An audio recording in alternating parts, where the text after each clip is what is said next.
स्वागत है आपका टोटल फिलॉसफी में, जहां हर सवाल एक नया रहस्य खोलता है और हर विचार आपको आपकी ही सोच से आगे ले जाता है। कल्पना करो, एक ऐसा दार्शनिक जिसने देवताओं को नहीं पुकारा बल्कि प्रकृति की धड़कन को सुना। एक ऐसा व्यक्ति जो पूछता था, जो दिखाई नहीं देता, क्या उसका अस्तित्व नहीं? और क्या ज्ञान किताबों में मिलता है या उन अनुभवों में जो हमारी आत्मा को हिला दे? स्ट्रैटो मानता था कि दुनिया किसी चमत्कार से नहीं बल्कि अदृश्य नियमों से चलती है। गुरुत्व, गति, ऊर्जा, परिवर्तन, उन शक्तियों से जिन्हें हम महसूस तो करते हैं पर समझ नहीं पाते।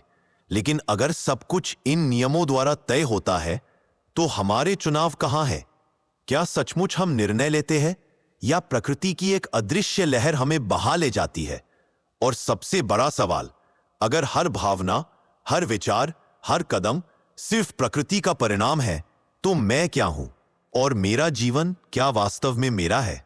आइए आज स्ट्रैटो की इसी ब्रह्मांड जैसी गहरी सोच में उतरते हैं, क्योंकि यही टोटल फिलॉसफी में हर उत्तर एक नया प्रश्न बनकर उभरता है। बहुत पुराने समय की बात है, जब यूनान के आसमान में ज्ञान की नई लपटें उठ रही थीं, जब लोग दुनिया को देवताओं के खेल की तरह देखते थे और हर बिजली के पीछे, हर हवा के पीछे, हर पत्थर की हरकत के पीछे किसी न किसी देवी देवता की मर्जी खोजते थे। इसी समय एक बच्चा पैदा हुआ, लैम्पसिकस नाम के एक शांत से नगर में। उसका नाम था स्ट्रैटो। वह बाकी बच्चों जैसा नहीं था। जहां दूसरे बच्चे पत्थर उठाकर उन्हें नदी में फेंकने का खेल खेलते थे, वहां स्ट्रैटो उस पत्थर के गिरते ही पानी में उठी गोल गोल लहरों को देखता रहता, जैसे वह उनसे कुछ पूछ रहा हो, जैसे वह उन लहरों में कोई रहस्य खोज रहा हो। उसकी मां अक्सर कहती, ये बच्चा किसी और ही दुनिया में रहता है, और वह सच कहती थी, क्योंकि स्ट्रैटो की दुनिया बाकी लोगों से अलग थी। वह एक ऐसी दुनिया थी जिसमें देवताओं की जगह प्रकृति थी, जादू की जगह तर्क था और अंधविश्वास की जगह अनुभव था। जब लोग बादलों को देखकर कहते थे देवता नाराज है, स्ट्रैटो चुपचाप आसमान की तरफ देखता और सोचता, अगर देवता नाराज है तो हवा की दिशा क्यों बदली, बादल हल्के क्यों हो गए, और ये बिजली बादल के किस हिस्से से निकली? ऐसा लगता था जैसे उसका मन हमेशा किसी अदृश्य चीज के पीछे दौड़ रहा हो, जैसे वह एक ऐसी कुंजी ढूंढ रहा हो जो दुनिया के ताले खोल दे।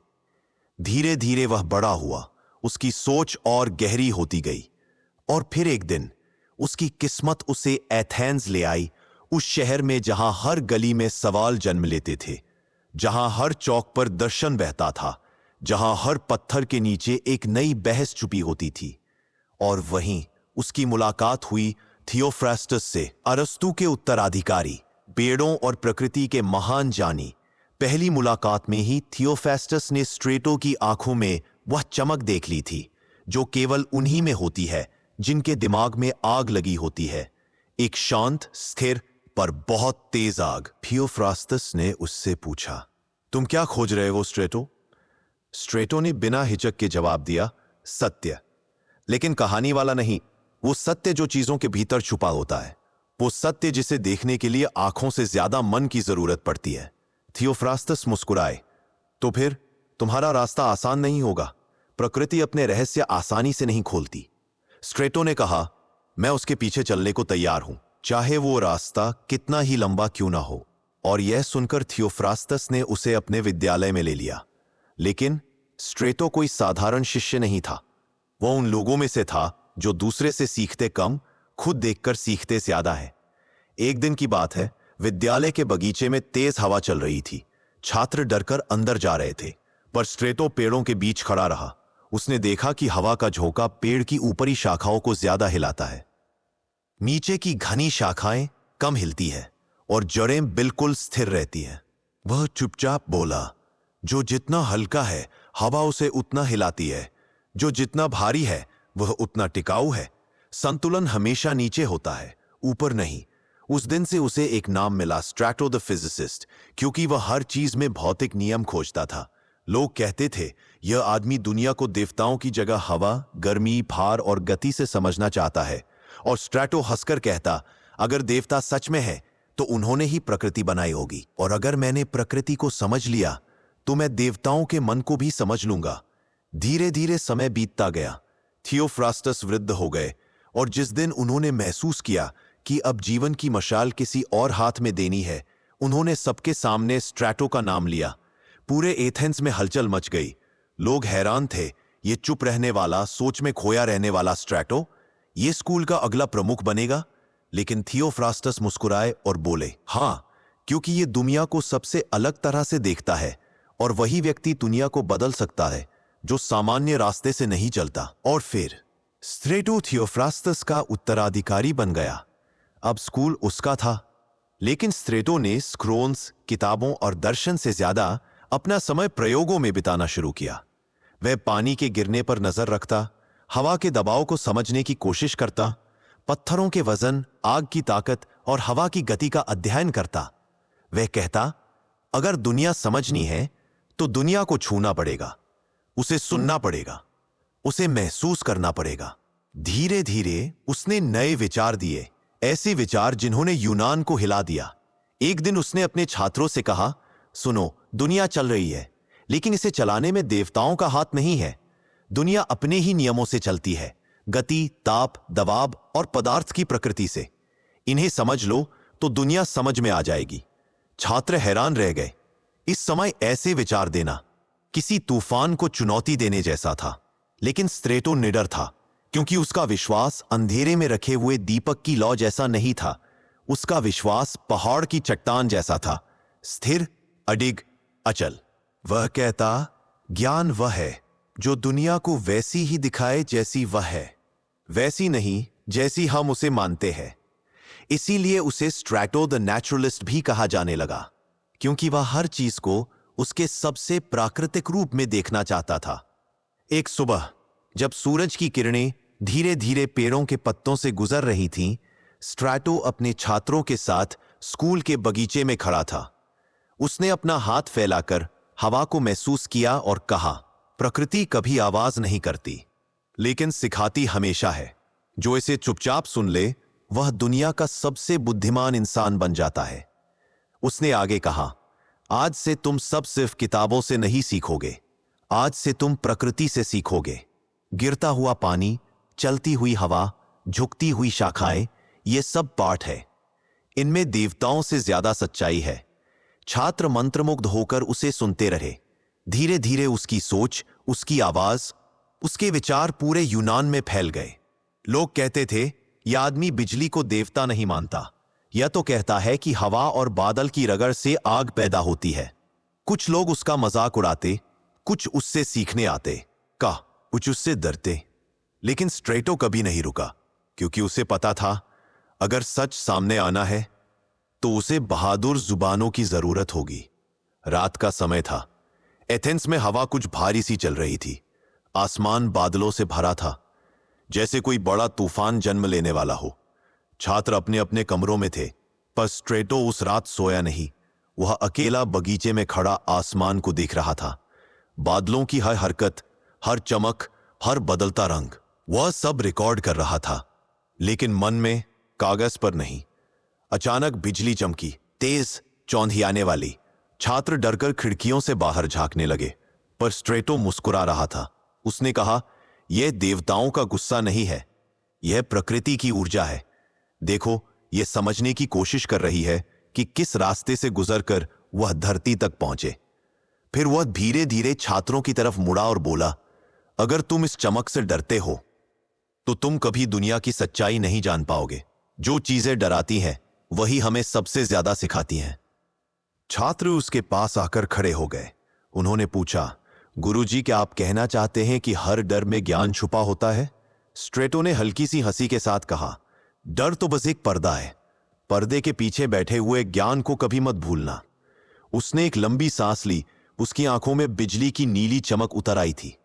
जिस दिन तुम डर के पार देखना सीख जाओगे, उस दिन दुनिया तुम्हें अपने सबसे गहरे रहस्य खुद सौंप देगी। और ठीक उसी समय हवा और तेज चलने लगी। स्ट्रेटो ने छात्रों को एक पेड़ के नीचे ले जाकर खड़ा किया, लेकिन पेड़ के तने से थोड़ी दूरी पर। उसने कहा, यहां खड़े रहो और ध्यान से देखो कि हवा पेड़ को कैसे हिलाती है और क्यों कुछ शाखाएं ज्यादा हिलती है और कुछ बिल्कुल नहीं। वह ऐसे बोल रहा था जैसे प्रकृति उसके कान में रहस्य फुसफुसा रही हो। पेड़ डरता नहीं, क्योंकि उसे पता है कि वह जड़ों में बंधा हुआ है। जिनकी जड़ें मजबूत होती हैं उन्हें तूफान गिराता नहीं। तूफान सिर्फ हल्की चीजों को उड़ाता है। फिर उसने अपनी उंगलियों से धरती को छुआ। इस धरती में हर जवाब छुपा है, बस देखने वाला चाहिए। उस रात बिजली कई बार चमकी। हर बार स्ट्रेटो उसे ऐसे देखता जैसे कोई वैज्ञानिक अपने प्रयोग को देख रहा हो। वह एक एक चीज में पैटर्न ढूंढ रहा था। क्यों कुछ बिजली तिरछी गिरती है, क्यों कुछ बादल ज्यादा गूंजते हैं, क्यों हवा की दिशा अचानक बदल जाती है।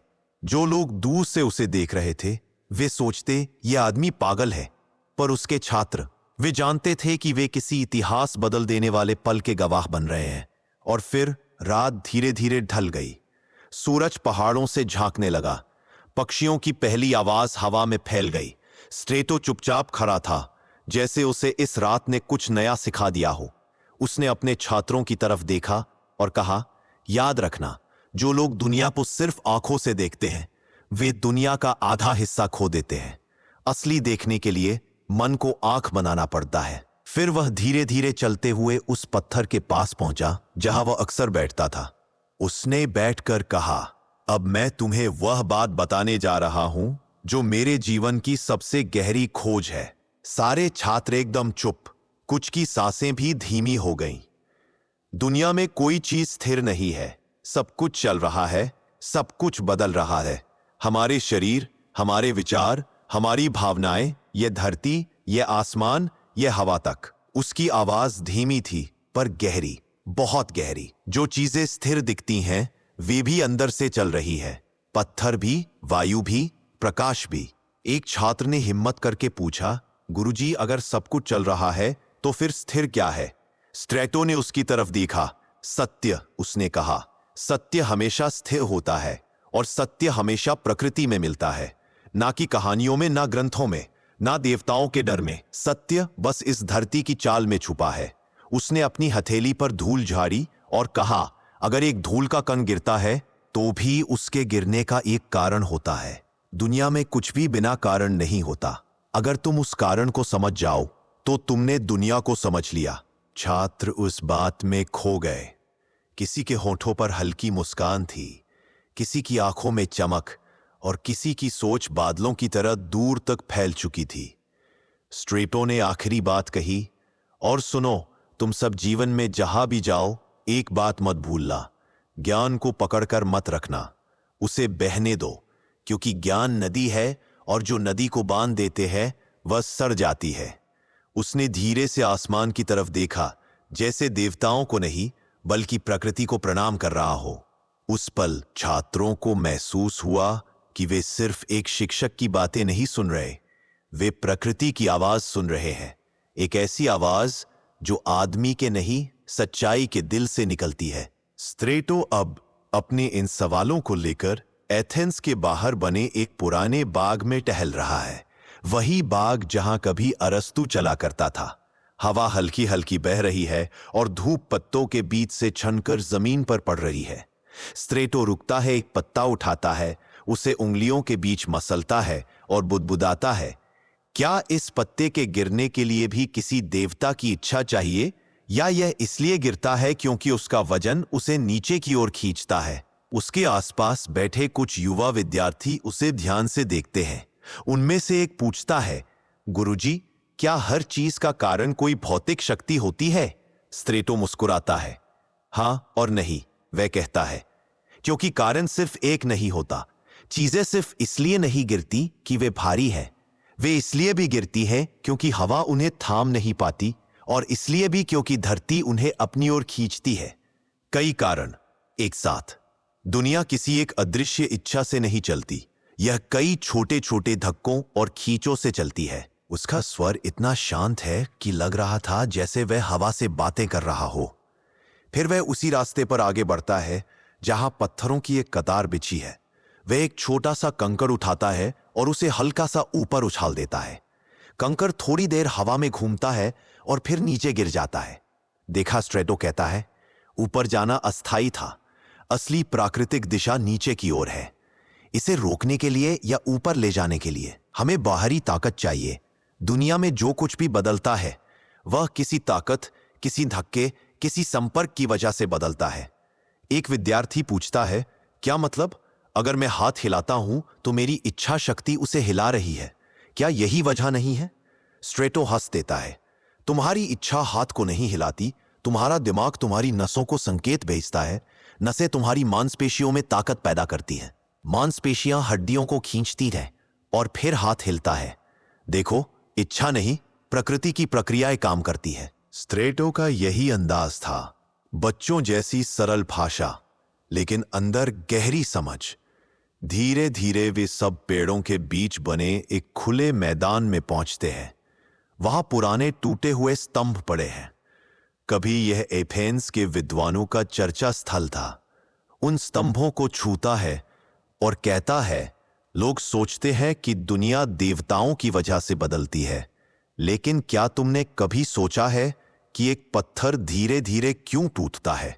जैसे पत्थर कमजोर करते हैं, वो हम वसन के दिल में है, जो हर दिन हर पल चलती रहती है। तो जीवन क्या है? अगर प्रकृति ही सब कुछ चला रही है, तो क्या हम सिर्फ प्रक्रियाएं हैं? स्ट्रेटो थोड़ा रुककर उसकी आंखों में देखता है। वह गंभीर स्वर में कहता है, हम प्रकृति के ही हिस्से हैं। जैसे बारिश बादल से आती है, वैसे ही विचार दिमाग से आते हैं। जो कुछ तुम हो वह प्रकृति की व्यवस्था में बना हुआ है। इसमें कोई चमत्कार नहीं, सिर्फ नियम है, लेकिन नियम भी अद्भुत होते हैं। यह सुनकर उस मैदान में एक क्षण के लिए पूरी तरह चुप्पी फैल जाती है। दूर से सिर्फ पक्षियों की आवाज आ रही है।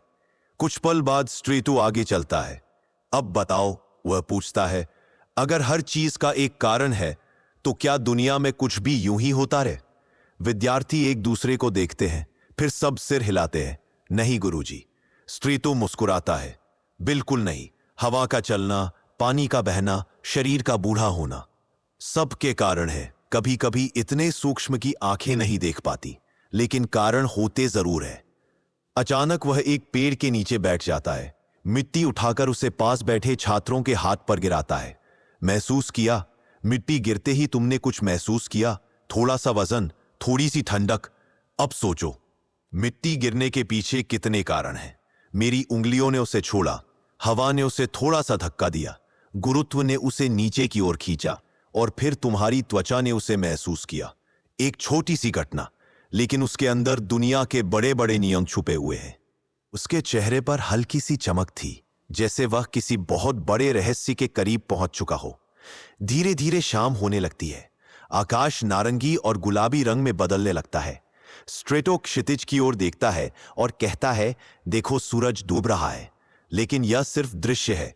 असल में सूरज कहीं नहीं जा रहा, वह तो अपनी जगह पर है। बदलती सिर्फ हमारी स्थिति है, हमारा दृष्टिकोण है।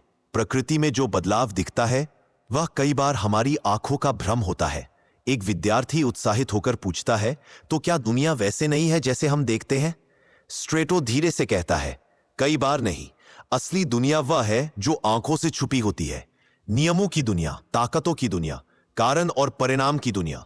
फिर वह खड़ा होता है, अपना पुराना चोगा ठीक करता है और बाहर छात्रों की ओर देखता है। अगर तुम सच में समझना चाहते हो, वह कहता है, तो इस दुनिया को जादू समझकर मत चलो, इसे प्रक्रिया समझकर देखो। हर चीज में पूछो, यह ऐसा क्यों है, और प्रकृति तुम्हें हमेशा जवाब दे देगी। बस तुम्हें सही सवाल पूछने होंगे। फिर वह धीरे धीरे बगीचे से बाहर निकलता है। पीछे सूरज पूरी तरह ढल चुका है और आसमान में हल्की नीली छाया फैल चुकी है। उसकी आवाज अब भी हवा में गूंज रही है। दुनिया रहस्यमय नहीं है, उसे रहस्यमय हम बनाते हैं। प्रकृति सरल है और उसी की सरलता में सबसे बड़ी गहराई छुपी है। स्ट्रेटो अब बगीचे से निकलकर एथेंस की संकरी गलियों की तरफ बढ़ रहा है। शाम ढल चुकी है, लेकिन गलियों में अभी भी रोशनी की हल्की हल्की परत फैली हुई है, जैसे शहर खुद सोच रहा हो, किसी पुराने सवाल में खोया हो। उसके पीछे चल रहे विद्यार्थी अभी भी उसकी बातों में डूबे हुए हैं। तभी स्ट्रेटो एक पत्थर की दीवार के पास रुक जाता है। दीवार पुरानी थी, जगह जगह से टुकड़े उखड़े हुए थे। वह उंगली से दीवार के एक दरार को छूता है और कहता है, देखो, यह दरार अचानक नहीं बनी। ना ही किसी देवता ने इसे उंगली से खींचा। धूप, बारिश, सबने मिलकर धीरे धीरे इसे कमजोर किया। इंसान सोचता है कि बड़े बदलाव अचानक आते हैं, लेकिन प्रकृति बताती है कि हर बड़ा बदलाव लाखों छोटे छोटे अदृश्य बदलावों का नतीजा है। एक विद्यार्थी धीमे से पूछता है, क्या यह नियम हमारी जिंदगी पर भी लागू होता है गुरुजी? स्ट्रेटो उसकी ओर मुड़ता है और पहली बार उसकी आंखों में वह गहराई दिखती है जो किसी साधारण शिक्षक में नहीं होती। बिल्कुल, वह कहता है, कोई भी व्यक्ति अचानक बुद्धिमान नहीं होता, अचानक क्रोधित नहीं होता, अचानक बुरा नहीं बनता। हर बदलाव छोटे छोटे विचारों, आदतों, फैसलों से आता है। जैसे पत्थर में दरार धीरे धीरे आती है, वैसे ही इंसान के स्वभाव में भी वह हल्का सा मुस्कुराता है, जैसे कोई पुरानी याद उसके मन में चमक उठी हो। मैंने अपने गुरु अरस्तु को देखा है, वह कहता है, लोग कहते हैं कि वह एक दिन में महान बन गया, लेकिन सच यह है कि उसके ज्ञान के पीछे हजारों दिनों की मेहनत थी और दुनियादारी से उठे हजारों सवाल। लोग सिर्फ फल देखते हैं, जड़ें नहीं। एक छात्र आश्चर्य से पूछता है, और आपकी जड़ें कहाँ थी गुरुजी? स्ट्रेटो क्षितिज की ओर देखते हुए कहता है, मेरी जड़ें प्रकृति में थीं, हवा और मिट्टी में थीं। मैं देवताओं के उत्तरों से नहीं, दुनिया की सच्चाई से संतुष्ट होना चाहता था। और सच्चाई सिर्फ एक जगह मिलती है, घटनाओं के पीछे छुपे कारणों में। कारण जो कभी झूठ नहीं बोलते। वे सब चलते चलते शहर के एक शांत हिस्से तक पहुंच जाते हैं, जहां रात गहराने लगी थी और लोग अपने घरों की ओर जा रहे थे। स्ट्रेटो एक छोटी जलती हुई दिया उठाकर अपनी हथेली में रखता है। इस लौ को देखो, वह कहता है, यह ऊपर क्यों उठती है? क्या इसे कोई ऊपर खींच रहा है? नहीं, यह इसलिए ऊपर जाती है क्योंकि गर्म हवा हल्की होती है और हल्की चीजें ऊपर उठती हैं। गर्मी एक शक्ति है, यह हवा को फैलाती है और फैलने से वह ऊपर उठती है। एक छात्र कहता है, पर गुरुजी, हम तो सिर्फ आग की रोशनी देखते हैं। स्ट्रेटो शांत स्वर में जवाब देता है, यही तो समस्या है। लोग नतीजा देखते हैं, प्रक्रिया नहीं। आग का जलना, हवा का चलना, बारिश का गिरना, ये सब एक बड़े नाटक के दृश्य है। असली कहानी तो इन दृश्यों के पीछे होती है। फिर वह दिए की लौ पर हल्का सा फूंक मारता है। लौ डगमगाती है। देखा, मैंने एक छोटी सी हवा भेजी और उसकी दिशा बदल गई। यह दुनिया इसी तरह चलती है, छोटे छोटे धक्कों से। वे आगे बढ़ते हैं। अब शहर लगभग शांत हो चुका था। स्ट्रेटो एक कुएं के पास रुकता है। वह बाल्टी नीचे छोड़ता है और खींचने लगता है। रस्सी उसकी हथेली में रगड़ती है और पानी की आवाज गहराई से आती है। बाल्टी ऊपर आती है और पानी उसमें झिलमिलाता है। यह पानी भारी है, वह कहता है, लेकिन मैंने इसे ऊपर खींच लिया। क्यों? क्योंकि मैंने अपनी ताकत से उसे ऊपर जाने पर मजबूर किया। प्रकृति की दिशा नीचे है, लेकिन बाहरी ताकतें उसे बदल सकती हैं। दुनिया में हर बदलाव ऐसे ही होता है। एक ताकत दूसरी ताकत को चुनौती देती है। एक छात्र मुस्कुराकर पूछता है, तो क्या इंसान भी प्रकृति को चुनौती दे सकता है? स्ट्रेटो बाल्टी रखते हुए कहता है, हां, इंसान कर सकता है, पर वह कभी प्रकृति से ऊपर नहीं जा सकता। वह सिर्फ उस दिशा को थोड़ी देर के लिए बदल सकता है। प्रकृति अंत में अपनी जगह वापस ले लेती है, जैसे पानी जो हमेशा रास्ता ढूंढ लेता है। थोड़ी देर बाद वे सब एक झील के किनारे पहुंच जाते हैं। चांद ऊपर आ चुका है और पानी पर उसकी रोशनी हिलोरें ले रही है। स्ट्रेटो पानी की ओर देखता है और धीमे स्वर में कहता है, तुम्हें पता है, मैं दुनिया को सबसे ज्यादा यही समझता हूं। पानी कभी ठहर कर नहीं सोचता कि उसे कहाँ जाना है। वह बहता है क्योंकि प्रकृति उसे बहने को कहती है। हवा चलती है क्योंकि प्रकृति उसे धकेलती है। और इंसान सोचता है कि वह स्वतंत्र है, लेकिन उसके विचारों की दिशा भी प्रकृति ही तय करती है। फिर उसने एक कंकड़ पानी में फेंका। पानी में गोल गोल लहरें बनने लगी। ये लहरें तुम्हें क्या बताती हैं? स्ट्रेटो पूछता है। विद्यार्थी चुप। स्ट्रेटो खुद जवाब देता है, एक छोटी सी चीज पूरी दुनिया में हलचल पैदा कर सकती है। विचार भी ऐसे ही होते हैं। एक छोटा सा सवाल, एक छोटी सी सोच, एक पूरा जीवन बदल सकती है। इसलिए हमेशा खोजते रहो, सवाल पूछते रहो, कारण ढूंढते रहो। फिर वह उठता है, अपने चोगे को झाड़ता है और रात के अंधेरे में आगे बढ़ने लगता है। प्रकृति एक नदी है, वह कहता है, रुकती नहीं, और जो सीखना चाहता है उसे भी उसके साथ बहना होता है। रुककर देखने से कुछ नहीं मिलता। आगे बढ़कर अनुभव से, समझ से तुम्हें प्रकृति के नियम पढ़ने होंगे। उसकी आवाज झील के किनारे गूंजती है। दुनिया को मत बदलो, उसे समझो, फिर वह खुद बदल जाएगी। रात अब पूरी तरह उतर चुकी थी। एथेंस की गलियां शांत थीं, लेकिन हवा में एक अजीब सी बेचैनी थी, जैसे कुछ बड़ा होने वाला हो। स्ट्रेटो अपने छोटे से अध्ययन कक्ष में लौटा।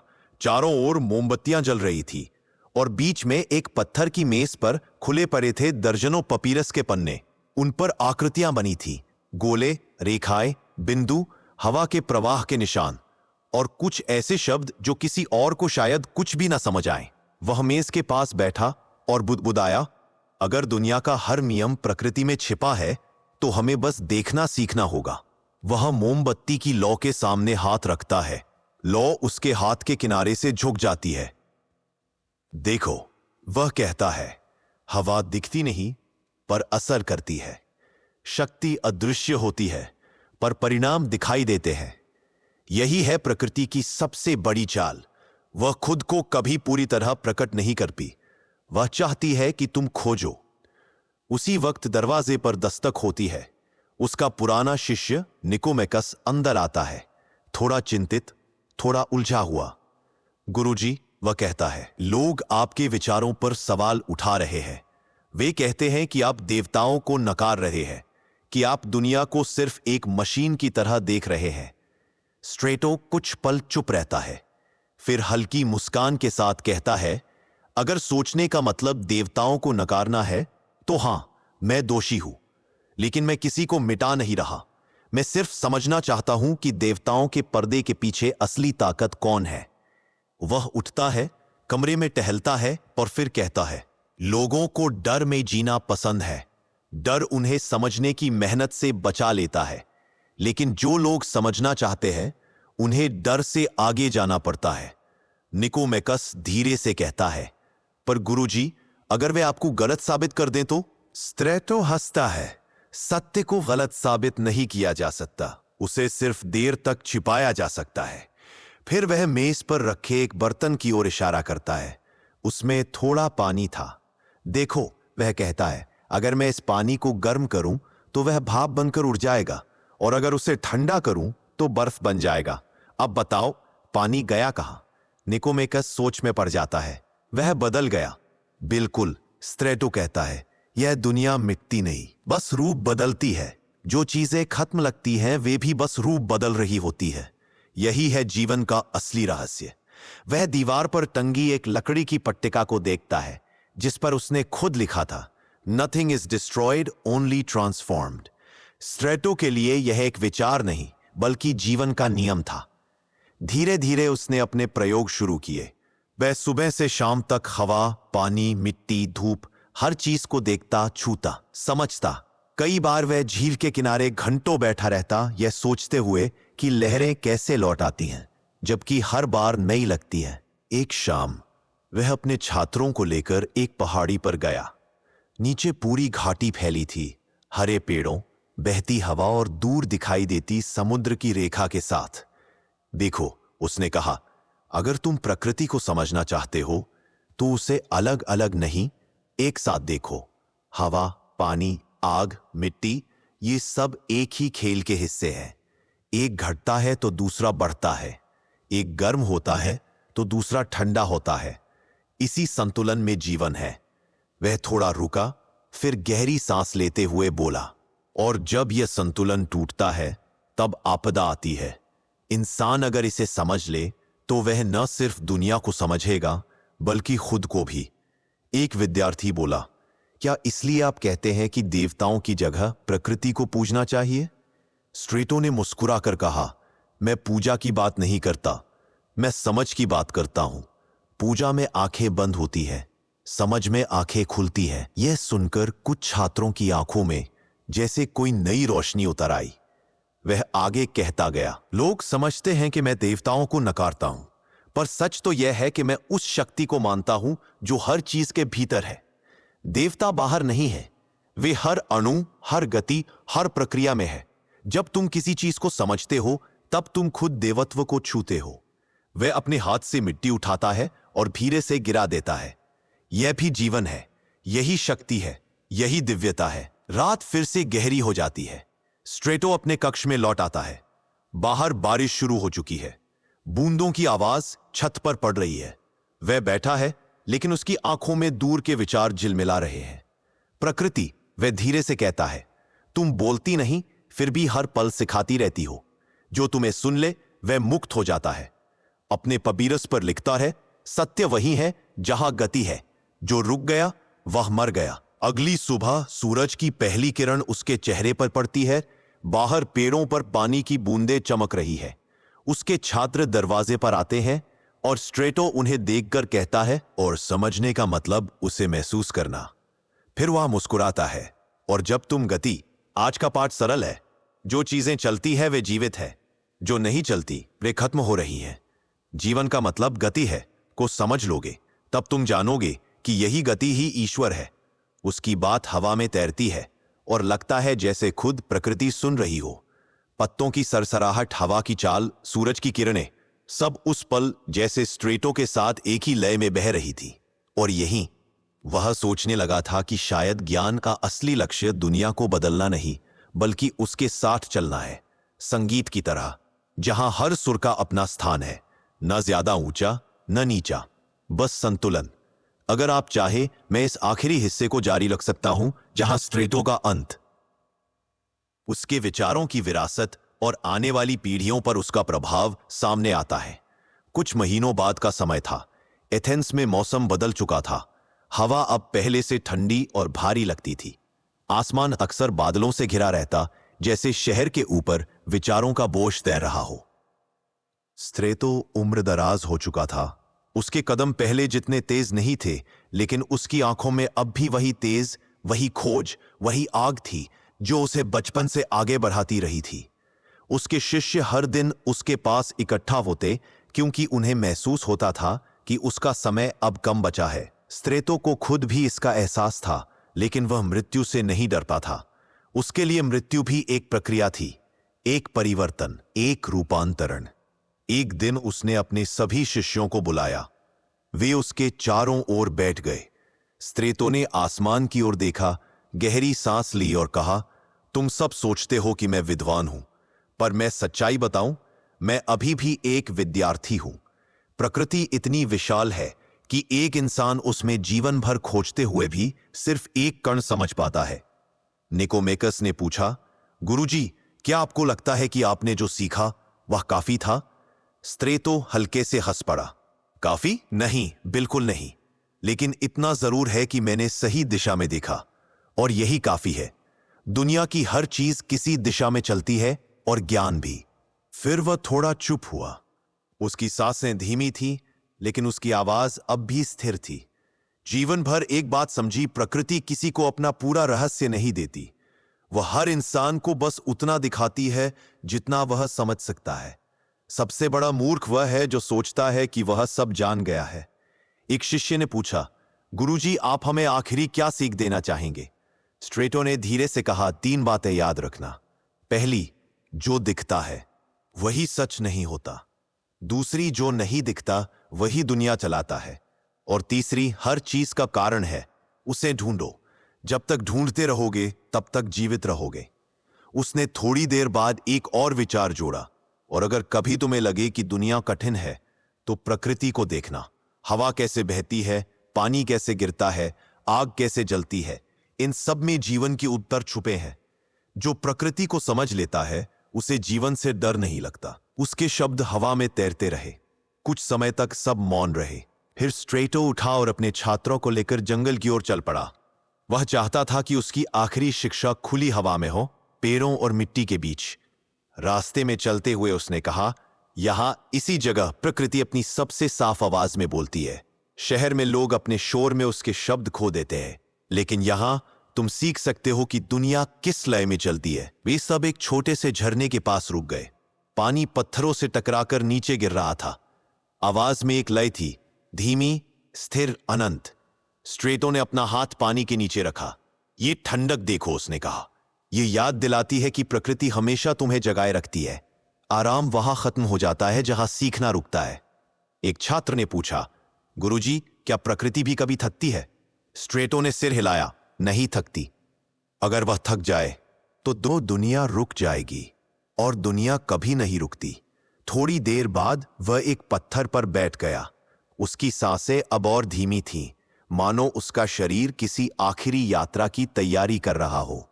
उसने आसमान की ओर देखा, जहां बादलों के बीच से रोशनी की पतली किरण नीचे आ रही थी। देखो, वह फुसफुसाया, प्रकाश हमेशा रास्ता ढूंढ लेता है, चाहे बादल कितने भी भारी हो। यही नियम मन पर भी लागू होता है। अंधेरा कभी स्थायी नहीं होता, प्रकाश हमेशा वापस आता है। निकोमेकस ने धीरे से उसका हाथ पकड़ा। गुरुजी, क्या आप ठीक हैं? स्ट्रेटो ने मुस्कुराने की कोशिश की। मैं ठीक हूं मेरे बच्चे, मैं बस बदल रहा हूं। जैसे पानी भाप बनकर उड़ता है, वैसे ही मैं एक रूप से दूसरे रूप में जा रहा हूं। उसके शिष्यों की आंखें भर आईं, लेकिन स्ट्रेटो की आवाज अब भी शांत थी। रो मत, प्रकृति कभी कुछ खत्म नहीं करती, वह बस बदल देती है। मैं कहीं नहीं जा रहा, मैं इसी हवा में, इसी मिट्टी में, इसी रोशनी में रहूंगा। जब भी तुम किसी प्रश्न से लड़ोगे, मैं तुम्हारे साथ हूंगा, क्योंकि प्रश्न ही जीवन है, और जीवन प्रकृति है। आसमान में बादल धीरे से हिले और रोशनी की एक बड़ी किरण झरने पर फैल गई। स्ट्रेटो ने आखिरी बार उसे देखा। देखो, यही सत्य है।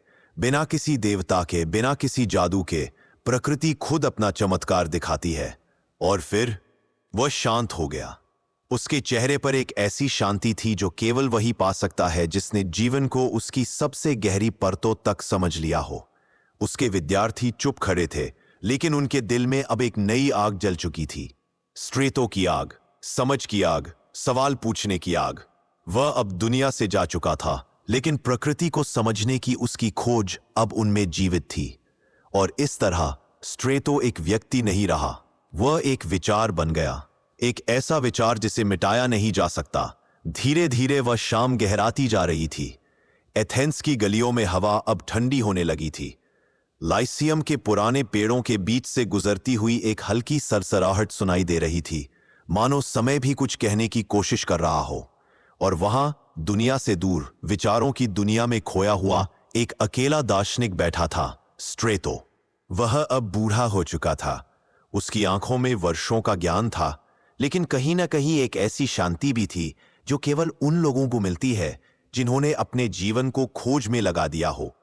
वह दुनिया से कुछ नहीं चाहता था, बस यह आश्वासन कि उसने अपनी पूरी कोशिश की है, दुनिया को समझने की, प्रकृति को समझने की, और खुद को समझने की। उसने आकाश की ओर देखा। तारों की झिलमिलाहट हमेशा की तरह सजी थी, लेकिन उसे पता था कि ये तारे देवताओं की रोशनी नहीं थे। ये ब्रह्मांड के असंख्य रहस्यों में से एक छोटा सा हिस्सा थे। और उसे यह भी पता था कि इंसान चाहे जितना भी ज्ञान हासिल कर ले, ब्रह्मांड हमेशा उससे कहीं बड़ा रहेगा। पर यही तो सुंदरता थी। स्ट्रेटो ने धीरे से अपनी आंखें बंद की। वह सोच रहा था कि उसका जीवन कैसा रहा। क्या वह सही था? क्या प्रकृति को बिना देवताओं के समझना, दुनिया को बिना चमत्कार के पढ़ना, और तर्क को अपनी रोशनी बनाना, क्या यह सचमुच उसका रास्ता था? हाँ, वह मुस्कुराया। यही उसका रास्ता था, क्योंकि वह जानता था कि दुनिया में दो प्रकार के लोग होते हैं। एक वे जो अंधेरे में हाथ पैर मारते हैं, और दूसरे वे जो अंधेरे को ही समझने की कोशिश करते हैं। वह दूसरे प्रकार का व्यक्ति था। जिस दिन उसने लाइसियम की कमान संभाली थी, उसने सोचा था कि ज्ञान कभी खत्म नहीं होगा। और आज, इतने वर्षों बाद, वह समझ गया था, ज्ञान खत्म नहीं होता, क्योंकि प्रश्न खत्म नहीं होते।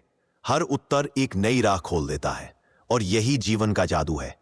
उसने उन छात्रों को याद किया जो उससे सीखा करते थे, उन वाद विवादों को जिनसे उसका खून खौल उठता था, उन रातों को जब वह सिर्फ एक दीपक की रोशनी में घंटों बैठकर सोचता रहता था कि दुनिया असल में चलती कैसे है। और हर बार जब उसे कोई नया विचार मिलता था, उसके भीतर एक छोटी सी रोशनी जल उठती थी, एक ऐसी रोशनी जिसे वह दुनिया के साथ बांटना चाहता था। उसने एक गहरी सांस ली। हवा में पत्तों की महक थी। समय धीमा हो चुका था, और उसे महसूस हुआ कि वह अपनी यात्रा के अंत तक पहुंच रहा है। लेकिन अंत किसका? जीवन का? शायद। विचारों का? कभी नहीं, क्योंकि विचार तो हवा की तरह होते हैं। एक बार जन्म ले ले तो दुनिया की हर दिशा में फैल जाते हैं। और स्ट्रेटो जानता था कि उसके विचार भी उसी हवा के साथ बहते हुए अगली पीढ़ियों तक पहुंचेंगे। शायद कोई युवा दिमाग जो अभी जन्म भी नहीं लिया एक दिन उसकी किसी पंक्ति को पढ़ेगा और उसकी आंखों में वही चमक आएगी जो एक समय स्ट्रेटो की आंखों में थी। यह जानकर वह शांत हो गया। उसके होठों पर एक हल्की मुस्कान आई और आसमान में एक तारा थोड़ा और चमक उठा। स्ट्रेटो ने धीरे से फुसफुसाया, प्रकृति ही हमारा पहला गुरु है और आखिरी भी। फिर वह चुप हो गया, लेकिन उस रात की चुप्पी में भी उसके विचार गूंज रहे थे, हवा में, तारों में, मिट्टी में और उन सभी दिलों में जो दुनिया को तर्क से समझने का साहस रखते हैं। उसकी कहानी खत्म हो गई थी, पर उसका ज्ञान अभी भी चल रहा था और शायद किसी सुनने वाले के दिल में अभी अभी एक नया प्रश्न जन्मा हो, दुनिया सच में कैसे काम करती है? यदि ऐसा है तो यही स्ट्रेटो की असली जीत है। रात गहराने लगी थी। एथेंस के ऊपर फैलता हुआ आसमान मानो एक विशाल काला समुद्र था, जिसमें तारे छोटे छोटे दीपकों की तरह तैर रहे थे। हवा में एक अनजाना सा कंपकंपाता सन्नाटा था, ऐसा सन्नाटा जो दुनिया के सबसे गहरे रहस्य को छुपाए बैठा हो। और इस बेचैन कर देने वाली शांति के बीच लाइसियम के एक कोने में स्ट्रेटो अकेला बैठा था। उसके सामने एक खाली स्क्रोल रखा था जिस पर वह कुछ लिखना चाहता था, वह लिख नहीं पा रहा था, क्योंकि कुछ बातें कागज के लिए नहीं होती। कुछ बातें उन दिलों के लिए होती हैं जो सुनते नहीं, महसूस करते हैं। उसके आसपास की हवा अचानक थोड़ी भारी हो गई, जैसे कोई अदृश्य शक्ति उसके बहुत करीब आ चुकी हो। स्ट्रेटो ने आंखें बंद कर ली। उसे लगा कि वह अब भी उसी बच्चे जैसा है जिसे पहली बार दुनिया की हर चीज में एक प्रश्न दिखाई दिया था। आज इतना समय बीत चुका था, लेकिन उसके भीतर का वह सवाल पूछने वाला बच्चा अभी तक जिंदा था और शायद वही उसकी सबसे बड़ी ताकत थी। उसने बहुत धीरे से कहा, सवाल पूछने का साहस, यही असली शक्ति है। उसके शब्द हवा में तैर गए और मानो पेड़ों के बीच एक हल्की सरसराहट हुई, जैसे प्रकृति कह रही हो, हां, तुमने सच पहचाना है।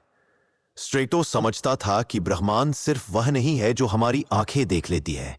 यह उससे कहीं गहरा है, कहीं रहस्यमय, कहीं असाधारण। हर पत्ता, हर हवा का झोंका, हर तारा, हर धड़कन, सब में कोई ना कोई अदृश्य नियम छुपा है और वही नियम दुनिया को थामे हुए हैं। वह मुस्कुराया, अगर दुनिया को समझना है तो पहले खुद को समझना पड़ेगा। लेकिन यह समझ हर किसी के बस की बात नहीं थी। यह समझ उसी को मिलती है जो अंधेरे में उतरने का साहस रखता हो, जो अपने डर से आगे निकल जाए, जो तर्क की रोशनी लेकर उस जगह जाए जहां बाकी लोग रुक जाते हैं। और स्ट्रेटो ऐसा ही एक यात्री था। वह अक्सर कहता था, जो लोग अंधेरे से डरते हैं वे कभी सितारों को नहीं देख सकते। उसकी आंखें अब भी बंद थी, लेकिन उसके भीतर एक अजीब सी रोशनी जाग उठी थी, जैसे किसी ने भीतर से एक दीपक जला दिया हो और इस रोशनी में उसे अपना पूरा जीवन दिखाई देने लगा। वह बच्चा जो हमेशा चीजों को तोड़ फोड़ कर देखता था कि अंदर क्या है, वह युवा जो सवालों में खो जाता था, वह शिक्षक जो अपने छात्रों में वही आग भरना चाहता था, और वह बूढ़ा आदमी जो जानता था कि ज्ञान की कोई सीमा नहीं होती। हर दृश्य उसके सामने आकर गुजर जाता, जैसे समय खुद उससे विदा लेने आया हो। पर स्ट्रेटो जानता था, कुछ भी सचमुच खत्म नहीं होता। उसने धीरे से कहा, ज्ञान खत्म नहीं होता, सिर्फ खोज करने वाला बदल जाता है। और उस क्षण ऐसा लगा जैसे उसके चारों ओर की हवा हल्की सी चमक उठी हो, जैसे प्रकृति ने स्वयं उसे सहलाते हुए कहा हो, तुमने अपनी खोज पूरी कर ली है, अब बारी अगली पीढ़ी की है। स्ट्रेटो ने आंखें खोली। आसमान में एक तारा उससे थोड़ा और चमकदार दिखा, जैसे कह रहा हो, तुम्हारा सफर अब ब्रह्मांड के साथ है। उसके होठों पर एक गहरी, शांत, रहस्यमयी मुस्कान आई और उसने फुसफुसाया, अगर तुमने आज कोई सवाल पूछा है तो तुम दुनिया के सबसे सुंदर रास्ते पर चल चुके हो। उसने आकाश की ओर हाथ बढ़ाया, मानो किसी अदृश्य सत्य को छूना चाहता हो, और उसी क्षण उसके भीतर की सारी शंकाएं, सारी उलझनें मानो पिघल कर गायब हो गई। उसके पास अब सिर्फ एक ही चीज बची थी, स्पष्टता, एक गहरी, शांत, ब्रह्मांड जैसी विशाल स्पष्टता। और उस रात लाइसियम की खामोश गलियों में उसका अंतिम संदेश गूंजा, प्रकृति से सीखो, सवालों से मत डरो, और याद रखना कि जो लोग अपने भीतर की रोशनी जलाते हैं वो ब्रह्मांड उनके लिए रास्ते खोल देता है। लेकिन इस शांति में एक नई शुरुआत छुपी थी, क्योंकि स्ट्रेटो की कहानी खत्म नहीं हुई थी। वो बस उन दिलों में चली गई थी जो आज भी ये पूछने की हिम्मत रखते हैं, दुनिया सच में कैसे चलती है। स्ट्रेटो हमें याद दिलाता है कि दुनिया जादू से नहीं, अदृश्य प्राकृतिक नियमों से चलती है। ऐसे नियम जो हमें हर पल छूते हैं, पर हम उन्हें शायद ही कभी समझ पाते हैं। अब सवाल तुम्हारे सामने है, क्या तुम्हारे विचार सच में तुम्हारे हैं, या प्रकृति तुम्हें ऐसे ढाल रही है जैसे मिट्टी को कारीगर ढालता है? अगर आज के इस सफर ने तुम्हारे मन में एक भी नई जिज्ञासा जगाई है, अगर एक भी सवाल ने तुम्हारी सोच की दिशा बदली है, तो समझो स्ट्रैटो की खोज तुम तक पहुंच चुकी है। इस गहरी विचार यात्रा में हमारे साथ जुड़े रहने के लिए धन्यवाद।